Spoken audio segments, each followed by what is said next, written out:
my God, mga kuya, tumabi kayo! Oh my goodness, yan.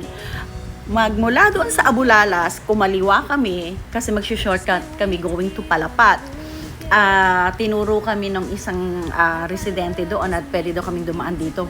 Pero tingnan nyo naman kung gaano kasikip yung kalsada. Paano pa pag may kasalubong kami dito? Ayun nga sasakyan namin, hindi naman malaki.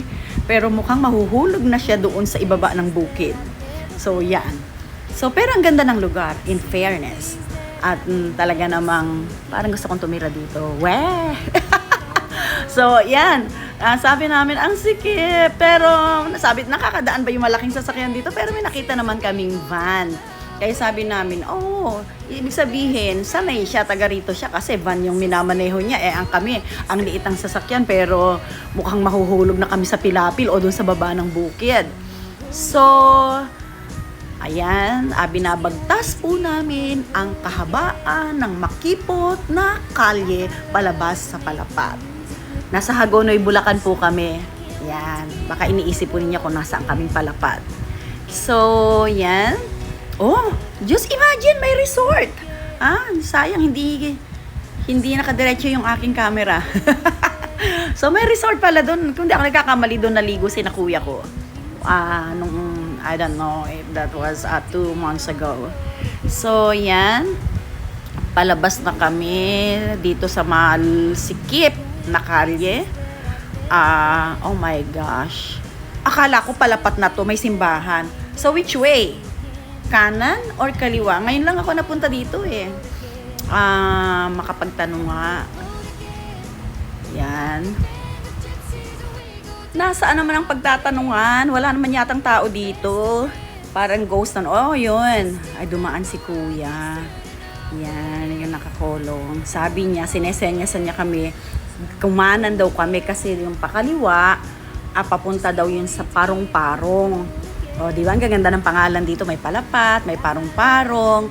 Ito ay yung dinaanan namin kaninang maliit na eskinita or kalye, at saka ito ay ang Carillo. Karamihan ng aming mga customer ay taga rito sa Carillo. Ang ganda pala dito sa Carillo. Parang ang tahimik lang ng buhay. Yan. So, yan. Na binabagtas namin ang kalyeng ito papunta sa Palapat. Lalabas kami ng Palapat. Pag kumanan ka, papunta sa iba. Pag kumaliwa ka, papunta sa Palapat kung saan nandoon ang aming store. Okay? Ang haba naman. Ang haba naman. Ang haba naman, oh.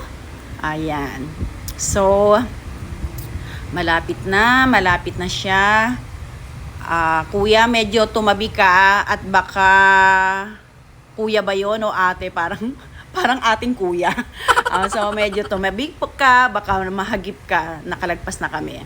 Anyway, so yan, palabas na po kami ng Palapat. Ay, tama ba ako? Oo, yun, nakikita ko naman, nagsasalimbayan yung mga sasakyan. Ayun, merong arko doon. Pag nandun ka sa Palapat, nakikita mo yung Welcome to Carillo. So, going to the right, ay iyon yung papuntang iba. And going to the left, yun naman yung papuntang Palapat. Sabi ko nga kung saan nandoon ang aming tindahan. So, eto na, nasa Palapat na kami. So, medyo maluwag na yung kalsada. So, kanina, di ba, masikip. So, yan. Okay, we're approaching. Yan, boys. Sabi nga doon sa MRT, paparating na po sa Young Boys Pet and Poultry Supplies. Yan. Okay. So, I have to say goodbye na po. Nandiyan na, natanaw ko na ang Petrojam. At nandiyan na po ang Young Boys. Yan. Bye for now.